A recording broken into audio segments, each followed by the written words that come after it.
and get started. Good afternoon, everyone. Thank you all for joining us, our panelists and the attendees who are watching us right now. So I hope everyone is enjoying the conference thus far. We have a lot to cover, so I think we're going to go ahead and jump right in.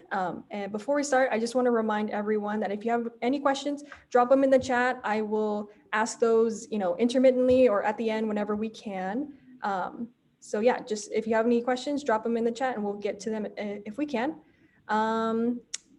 First, if I could get everyone to introduce themselves and a little bit about who they are and where they're from. Anyone can start. Okay, my name is Maurice Bridges. I'm Director of Supply and Business Diversity at VIA Metropolitan Transit. We're charged with doing all the business development, outreach, and compliance. Hello, my name is April Alcorta. I'm with SAIS Director to the Business Diversity Program. I manage the SWIMBY program. Hi, good afternoon. My name is Marisol Robles. I'm the Small Minority Woman and Veteran-Owned Business Program Manager for San Antonio Water System. Hello, everyone. I'm Terry Dudley, Manager of Contracts for VIA Metropolitan Transit. Hello, everyone. My name is Marco Gomez. I'm with CPS Energy, and I'm a procurement agent under the Services Department. Nice to know you all. Awesome. Thank you so much for that. So my first question is kind of, a general, question. What are the first steps subcontractors can take to become involved in each of your respective organizations? So what is the number one thing that they should start doing if they're interested in getting involved? I think that for the very first step for VIA would be to go to our website, sign up on our portal. And what that allows you to do is to receive each of our bid solicitations. And the other advantage to that is in the event that there are changes or contract modifications or even different announcements that go out, you would be ensured that you would receive all those notifications. Yes. Same thing for SAISD. Oh, go ahead. Same thing for SAISD. If you register with us on our portal, you will receive bid solicitations as well. But also we have pre-meetings for solicitation for our bond. So if you attend any pre-proposal meetings, you can attend those and you will meet GCs as well. So if you know that you cannot, meet the bid bond capacities, you can meet those GCs and you can let them know that you are interested and working with them. And so that's a great networking event that you can attend as well. So the pre-bid proposal meetings are a great way for you to meet GCs. And so we recommend any subcontractor to go to those. The same with SAWS, just like with SAISD and VIA, we have vendor registration. We have 2 vendor registrations, in fact. One is for our purchasing department. They purchase goods and general services. The contracting department purchases services for heavy civil construction and professional services. So I'll put the links for both of those vendor registration portals in the chat. And just like SAISD, we have pre-bid meetings and what have you. So as much as you can be involved, I think would benefit. Okay. For CPS Energy side, we just implemented a bid management system that you can access as well on the website. I'm going to post in the chat. It's cpsenergy.diversitycompliance.com. So first step will be for you to reach out to that link, then for you to register and start looking up for active solicitations that you will be interested in too. Awesome. Okay. So, in a general sense, what are you all looking for in terms of qualities for a subcontractor? What certifications, what are some things that would make a subcontractor kind of stand out for bids?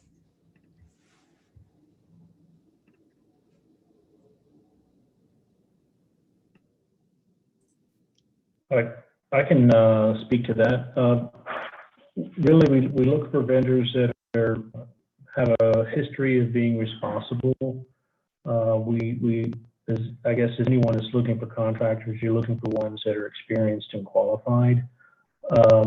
However, we're not looking for ones that have 50 years worth of experience, but just we want to see that they have some experience, especially in the projects that they're bidding on. Also for SAISD is past performance, and if they worked with the school district. If you haven't worked with a school district, that is okay. You can list your past references. So that is good. So that way you just let us know, I worked with Austin ISD, or also if you have worked with a GC that has worked with a previous school district, list those references. We take a look at that, our contract administrators. So we take that into consideration. So don't be afraid if you just not have worked directly with a school district, but you have worked with another either contractor that has worked. That is also just list your references. So do not be afraid. List your references. We look at that as well.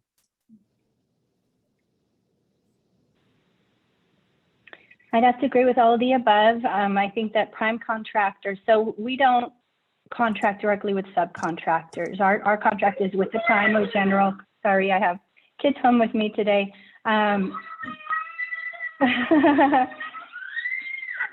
But our contract is directly with the prime contractors or general contractors. And so what they are looking for is somebody who has some experience with the work, somebody who has some level of insurance. Ultimately, the overall umbrella insurance is up to the prime and the GCs to cover. However, there does need to be some kind of licensing and bonding prior experience.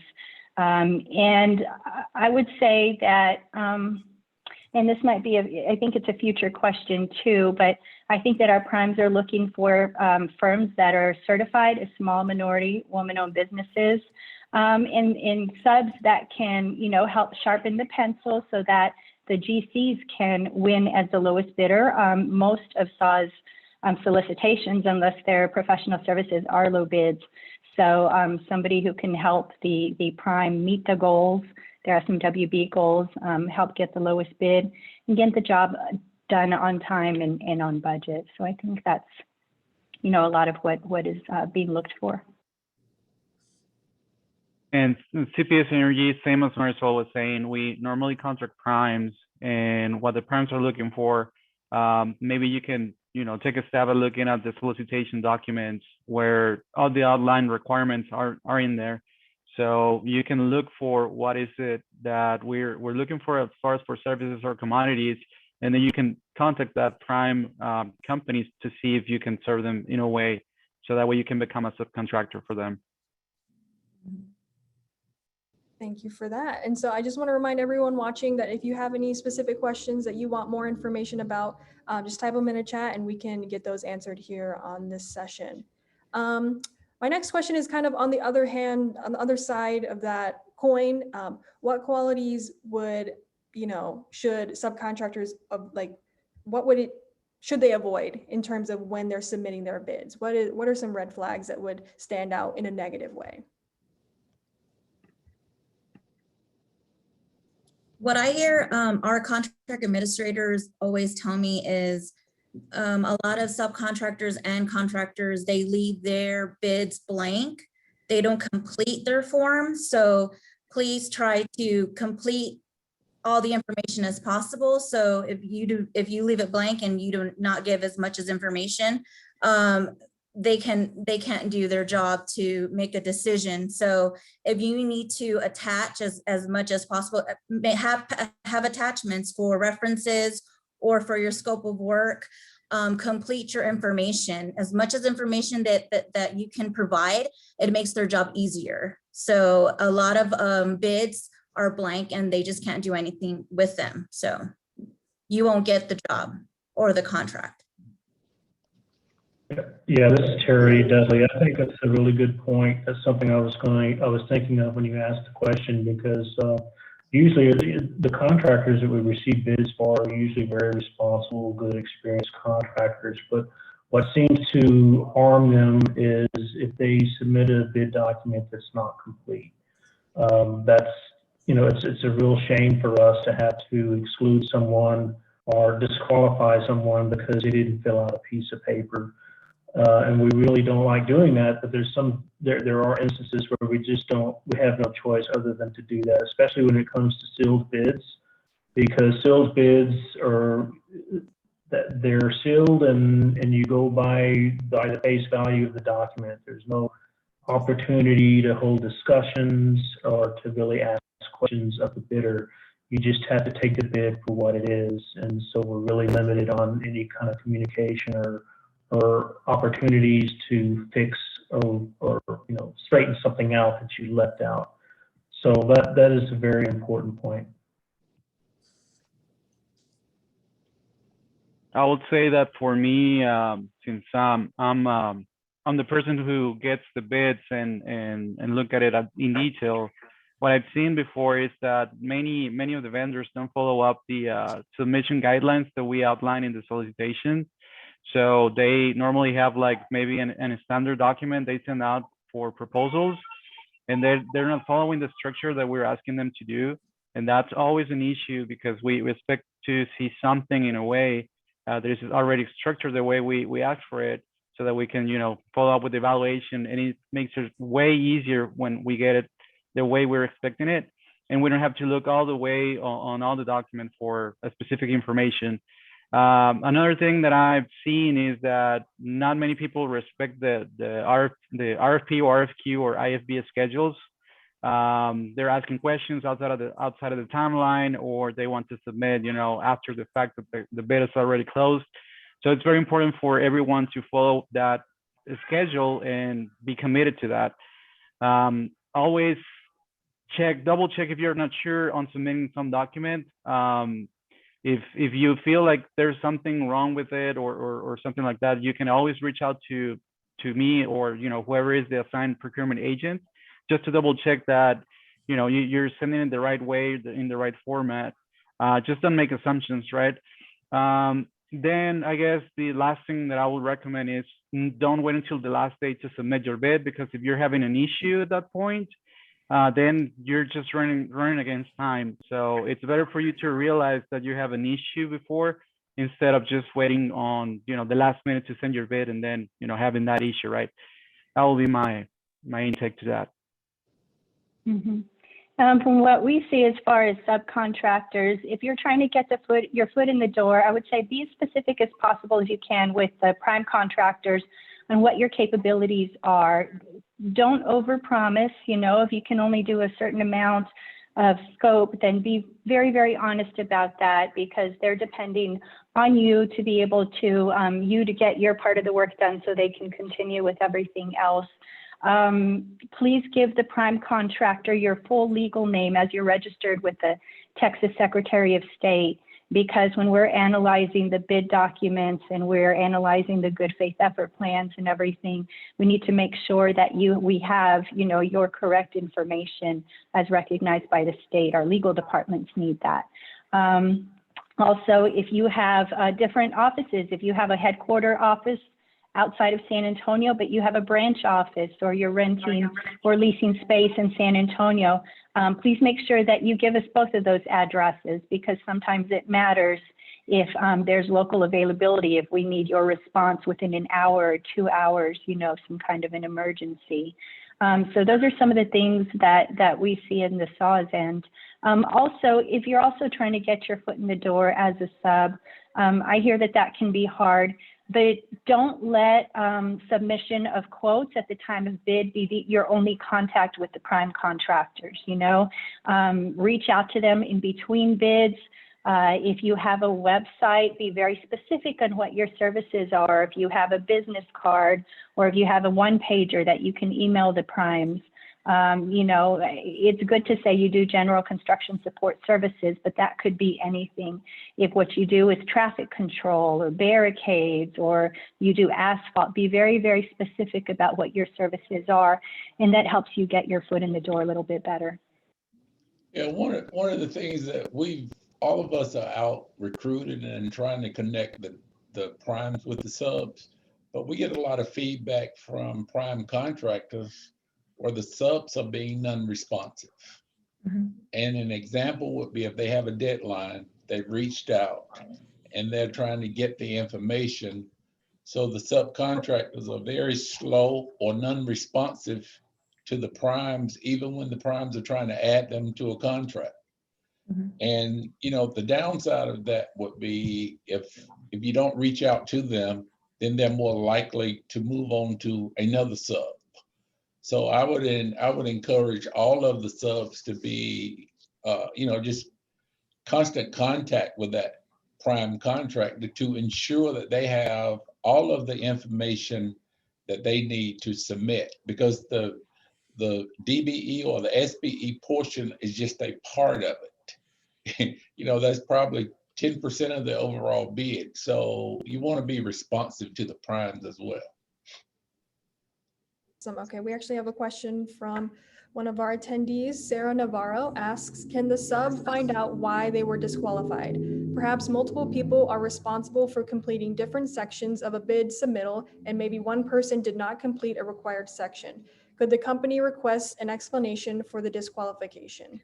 I see, Terry, you answered yes, we disclose that information. Do you mind elaborating just a little bit?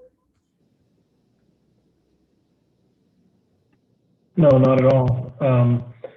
Generally, we will send a letter, and if you, well, put it this way, yes, we'll notify you by letter if you are disqualified, and we will tell you why.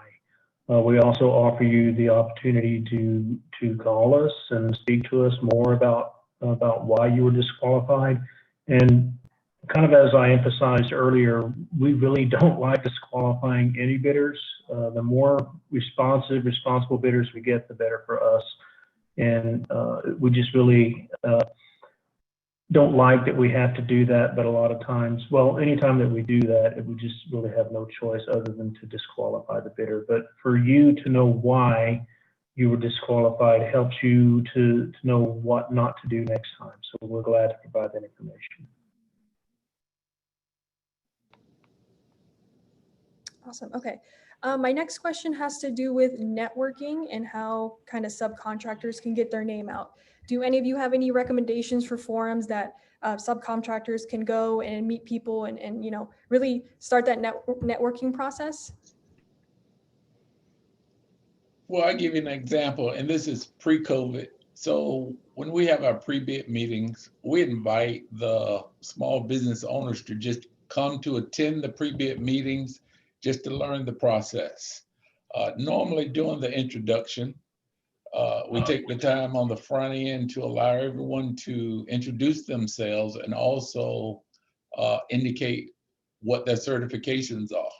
So oftentimes in our pre-bid meetings, at the end, we can see there's a lot of business cards exchange. So that's just one forum that we use. And other than the normal, all the outreach sessions that we do throughout the city and the county, that one seems to be very effective because you're right at the table with someone in that room is going to end up with the bid. So you want to be able to market yourself to all of those prime contractors. Yes, I would say the pre-bid meetings are a good networking place as well. And then also the Hispanic Contract Association, the meetings, the mixers, the AGC, ASA meetings as well. Those are good networking events. I would say that the tool we're using for the bid management system offers you an option where if you go to the bid solicitation that you're interested into, you have the option of selecting whether you're going to be a prime, a sub, or a combination of both. So there is an option in that in our system where you can click on a list, and it's going to show you all the bidders and whether they're primes or subs and all the point of contact information. So that way you can definitely, you know, get in contact with them and offer your services at that point. Mm-hmm. With SAWS, on all of our bid solicitation web pages, there's a plan holders list. And that's a list of everybody who has downloaded the bid documents in real time. So we put that out there on the website as a networking tool in case you're a sub looking to join a team with a prime contractor, or vice versa, you're a prime looking for subs. And so again, that's on each one of our solicitations. The organizations that were mentioned, pre-bid meetings, Also, know where to look as well. A lot of prime contractors advertise for subs in the San Antonio Express News in the classified section, or in the Business Journal, the San Antonio Business Journal. SAW and a lot of our contractors advertise in the Heartbeat, HARTBEAT, the Heartbeat. So I think knowing where to look and to make those contacts is important as well.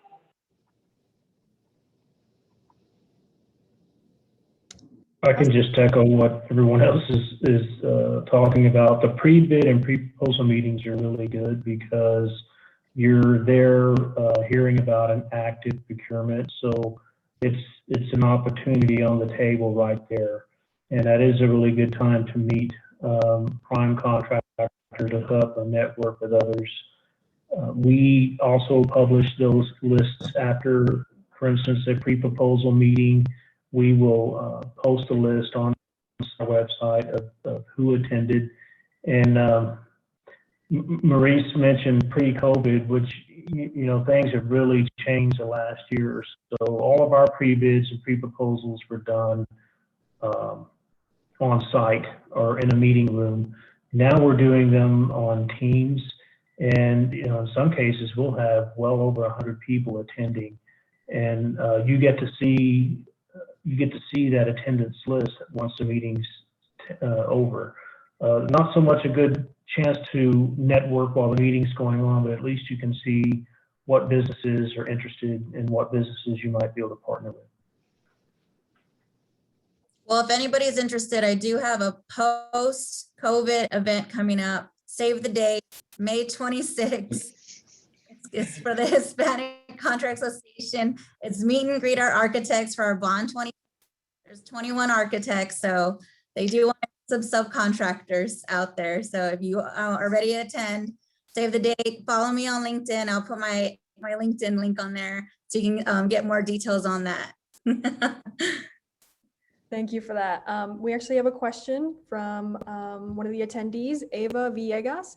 Is there a list of historical bids available online to get familiar with requirements, bid requests, peak periods, etc.?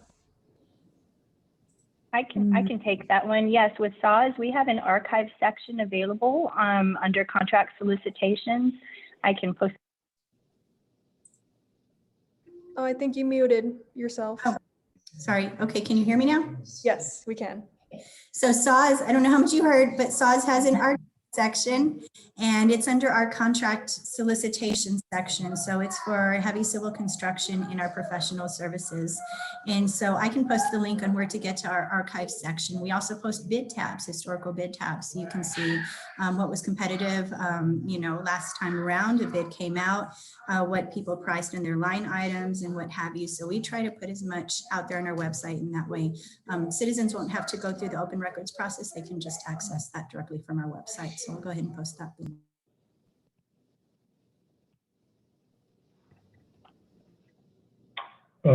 We are currently constructing something like that too for VIA. We don't have that information on our website yet, but that is something that's being developed.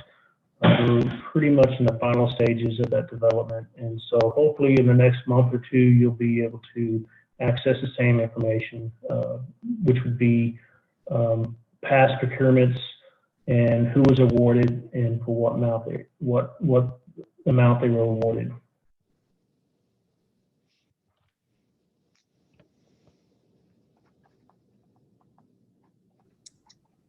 Anyone else would like to weigh in on that one? On Bonfire, you can look at our past opportunities as well. If you just go to the link I put on the chat box, and you can look at the past opportunities, and it'll just view, if you go to the view opportunity, it'll show you.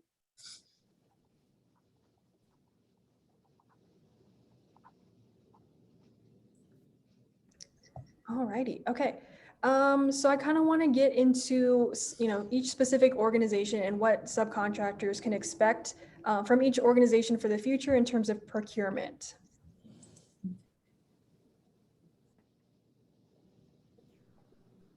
Do you mind if I go first? Not at all. Go ahead. Okay, so some of you may have heard we have a really big project, at least a big project for VIA I know some of the other agencies represented here today have probably projects that are a lot larger, but for us, it's one of our biggest. It's a new paratransit facility that we are building over off 410 and Fredericksburg Road. It's a very large building. Used to be, well, it's been several things. I think it was even Grand Central Station at one time, for those of you that are from San Antonio.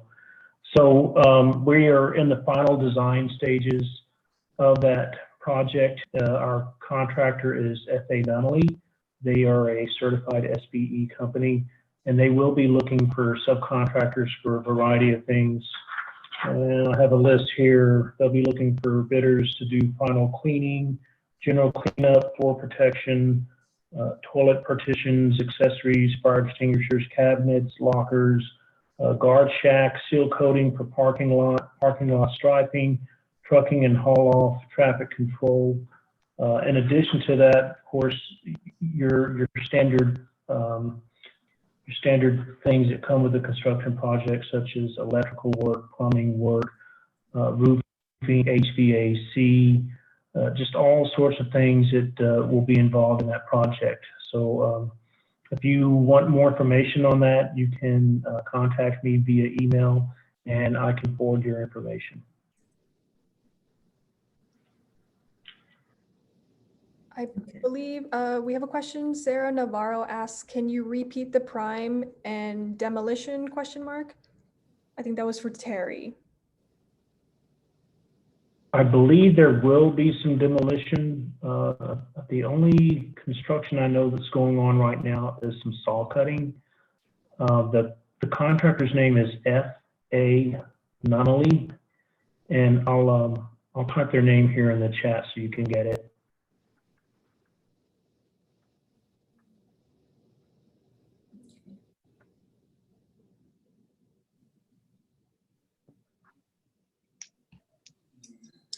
And with saws, our projects are really repetitive. We do the same kinds of things every year. You know, we're replacing pipe, we're adding new pipe. Most of our work is underground. If it's above ground, it's mostly facility work or asphalt, concrete. So as far as subcontractors, we're looking for asphalt subs, concrete subs, suppliers, folks who can do haul off, provide porta potties, provide some fuel for supply, barricades, traffic control. And so those are the most frequent things that we see on almost every single project. Every now and then there will be a one-off. Sometimes we need welders, folks who can fabricate, repair tanks. We need sometimes remedial paint. Sometimes our old water tanks have lead. And so we need people who can help with that environmental remediation. Coating, whenever we install pipe in our facilities, our above ground facilities, they need to be powder coated with a special formula. So those are the kinds of things we see over and over every single year. On our purchasing department, there's very few sub opportunities, but they are contracts that are a lot smaller, where folks who would be subs for maybe professional services or heavy civil construction can actually be prime contractors with our purchasing department. And so it's a lot of parts and supplies or services in a much smaller direct contract amount. And so that's what we look for year after year, project after project. There really isn't a whole lot of variation from that. With CPS Energy, it's kind of similar. We do recurring services as well from year to year. I have a list to go over for the future and current opportunities that we have. So for the services side, we do have equipment rentals encompassing heavy machinery, backup generators, frac tanks, pumps, and compressors, underground infrastructure installation services, street light poles and cable installation services, transmission line installation services, bottled water supply services, underwater diving services, air compressor maintenance services, traffic control barricade services, substation site work construction services, and transient services. For the commodity side, I also have a list of things to go through. First one I have is 138 kilovolts fuseless outdoor capacitor bank. For the fleet area, we're going to be looking for large equipment units that will include large aerials, which are greater than 55 feet, up to about 200 feet. Example like that will be a digger derricks, aerial device units, and compact construction equipment. For our power plants, we do have a contract for dilution air heaters, for backhouse filters and hardware, for switcher, and for multi-year contracts, we have opportunities on various supplies, meter share bolts, rechargeable flashlights, by various size cable terminated kits, midget cartridge fuses, size riser pole stand-up brackets, cluster hangers, aerosol spray paint, and APW marking paint. That's about the list that I have, but there's more to offer. So I encourage you to look into the bid solicitation site and look for the opportunities that are available. So for SAISD, every year we're looking for roofing, electrical, painters, your HVAC, heating and cooling, that is coming up. So right now we do have our $1.2 billion bond. So the contracts for IT are going to be coming up, and that's going towards $90 million is going towards that. So if you are a vendor or a sub for IT, please register with us, because those solicitations are going to be coming out through Bonfire and also Heartbeat as well. And then also in the works is going to be elevator maintenance, contract for that. And then project management, and that's going to be a huge contract for project management. So if you are a firm for that, make sure you register for that and keep an eye out for that as well. The other one that is coming up in the fall is going to be either a CSP or CMAR. We haven't decided yet what we want to do with that, but those are the other two that are coming out. So, but frequently we do need electric, painting and roofing, and HVAC, heating and cooling. And those are the only ones that really come out frequently that we don't have enough of subcontractors for. I have a question, I believe, for you, April, from Michelle Pernica. T3 Power Quality sell all major manufacturers UPS uninterruptible power supplies, battery backup, industrial batteries, UPS service maintenance, emergency and preventative. Do you purchase direct, or does it go through electrical contractors? T3 Power Quality. Oh, that's very detailed. That'll be a question for our executive facility person. But let me get back to you. I need a copy of that right now. But I'm pretty sure, yes. Let me copy that. I'll get back to Michelle. Can you send me your email address, Michelle? I can answer that question. Yes, I'll put it in the chat if she sends it. Okay, I believe Terry, you wanted to speak on something. Yes, I cut myself short, I guess, on my response. We also have a project to completely redo our tank farm. So we have a tank farm and a filling station at our main headquarters that includes underground storage for lubricants, diesel, and gasoline. We also have 2 large propane tanks. So we have that project in the design phase at this time. We put it up for bid before and didn't have I don't think we had really any reaction to it. And I guess it's because right now the market's really swamped in that type of work. But that is a project that will be going out soon. We also have a project for the Randolph transit station. That's in the design phases right now, but that will be a complete redo for that transit station, which is probably one of our oldest ones. And then just some non-construction ones to mention is hand sanitizer dispensers and sanitizer. We're looking to put dispensers on all of our buses. That's about 500 vehicles. So we're looking to purchase dispensers and also the sanitizer and mixers that mix the solution. And if you're an artist, we are looking for artists to qualify for what we call the artist roster, so that when we need artwork for our construction projects, we will have a pool to choose from. And then poles and power for the bus yard, we're looking to put up, refurbish our lighting at our bus parking lot that's coming up, and HD5 propane motor fuel. And there was one other one that I was thinking of. Oh, also another one I know that's coming up is backup generators. So all those that I mentioned, they're not active yet, but they're coming soon. Okay, awesome. So I do want to mention we have about 10 minutes left. So if anyone watching has any questions, please put those in the chat so we can get those answered.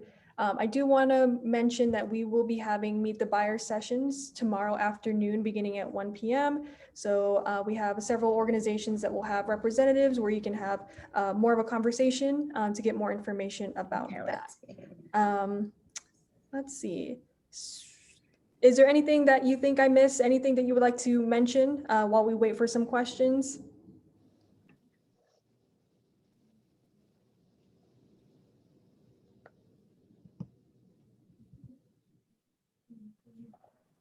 I just want to mention that, sorry, go ahead, Terry.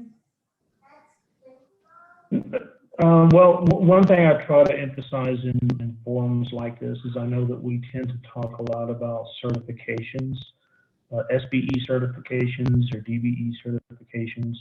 VIA has a program for both of those. However, I just want to make sure that everyone understands that it's not required for you to be certified with one of those to bid on VIA projects. We do have solicitations that have goals, and in those instances, the prime is required to meet those goals, which would require that an SBE or a DBE be part of their proposal or part of their offer. But from an overall standpoint, we don't require that you go out and get certified before you can knock on the door and apply for opportunities to bid with VIA.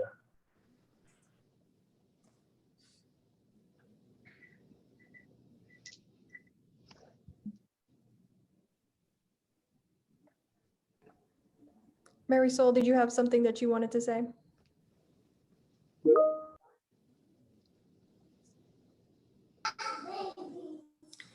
Kind of along the same lines, I also wanted to mention that SAWS has small minority and women-owned businesses goals. They're not required, they're aspirational, but for professional services, including engineering design, it's 40%, and that would be 40% of the value of the contract. Excuse me. For construction, heavy civil construction, it's 20%, which is 20% of the value of the contract. And then for our purchasing department, it's 19%. Yeah, I want to add something to what Terry stated. Unlike the SWIMBY program, VIA is a direct recipient of funds from the Federal Transit Administration, which requires us to have a DBE goal, which is very different than the local designations. So in all of our federal projects, we have a DBE goal, which is for disadvantaged business enterprises. Just wanted to add that to it because there's a lot of confusion because, and sometimes people will ask, if I had one certification, which one would you get? And the answer always is, it depends on the funding source. So if you're going after VIA, for an example, and you ask the question, I would say the one would be the DBE certification, simply because that qualifies you for the federal and everything in between. If I were looking at some of the local programs or the city, then I would just simply look at what their expectations are. So it's not necessarily a cookie cutter approach. One of the things that we're trying to do in conjunction with the South Central Texas Regional Certification Agency is for all of those firms that are, I would say, the SWIMBY firms, I would encourage them to consider, if eligible, to take the additional step to become a small business certified. For all those SBEs that are certified, look to see if you're eligible for the DBE certification. So if we can continue moving everyone up that spectrum, then at some point, it really wouldn't matter what your certification is, you could qualify. And Terry made a very valid point. You don't have to have it to bid on the project, but it just creates a competitive advantage if there are goals attached to it. Thank you. Yeah, and I'd like to add to that, and my point, or the reason I try to make that point in these forums is because I know there are businesses out there that would qualify as a small business or would qualify as a DBE, and they come to the forum and they hear about these certifications and they think, well, I really don't want to go to all that trouble, so I'm just not going to bid. And that's really, I guess my point is that we encourage you to get certified. Absolutely. We think it's a really good thing to do. If you're eligible, you should follow with that. But don't feel like you have to do that in order to participate in a bid.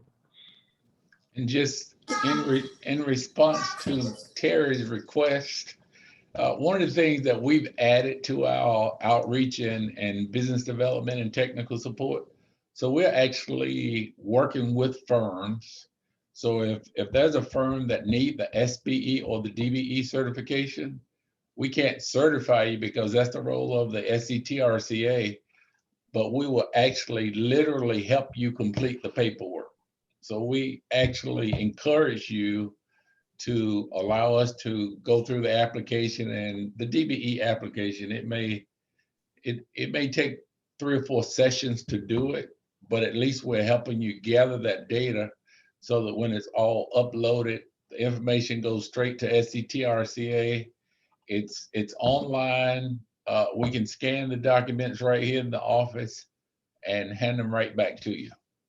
So that has actually helped us, and the SCTRCA has added probably, I think the first 6 months, we probably have been very intentional and have certified at least 50 or 60 firms, even in this environment that we're in. That's great. And I think it goes back to the marketability of a firm. To be able to have those certifications makes your company that much more marketable, because our prime contractors want to meet the goals. At SAWS, it's not unusual for a contract to go to the Board of Trustees. And if they are far below what the aspirational goal called for, our board members will ask about that in a public meeting. And our contractors know that.